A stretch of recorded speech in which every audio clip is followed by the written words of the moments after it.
તો તાપીના ડોલવણમાં વરસાદ બાદ નદીમાં પૂર આવ્યું। ડોલવણની ઓલણ નદીમાં પૂર, પંચોલથી પલાસિયાને જોડતા રસ્તાનો કોઝવે ધોવાયો। પુલ બંધ હોવાથી આસપાસના ગ્રામજનોને હાલાકી। આશ્રમ શાળાના વિદ્યાર્થીઓને સલામત સ્થળે ખસેડવામાં આવ્યા।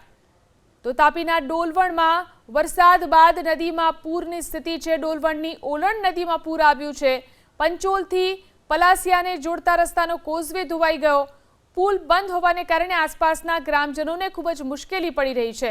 આશ્રમ શાળાના વિદ્યાર્થીઓને સલામત સ્થળે ખસેડવામાં આવ્યા છે। તાપી જિલ્લાના ડોલવણ તાલુકામાં પડેલા ધોધમાર વરસાદને લઈને ઓલણ નદીમાં ઘોડાપૂરની પરિસ્થિતિનું નિર્માણ થયું હતું। હાલ ઓલણ નદીના પાણી હવે ધીમે ધીમે ઓસરી રહ્યા છે। ત્યારબાદ હવે તારાજીના જે દ્રશ્યો છે તે સામે આવી રહ્યા છે।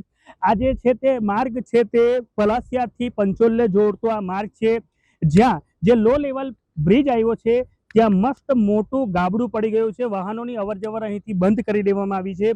અંદાજે 1 વર્ષ પહેલા અહીં આ પુલ મંજૂર કરવામાં આવ્યો છે। 4 કરોડથી વધુના ખર્ચે અહીં પુલ બનાવવાની સરકારે મંજૂરી આપી છે, પરંતુ તંત્રની લાપરવાહીના કારણે કશે ને કશે પુલ હજુ સુધી અહીં બન્યો નથી।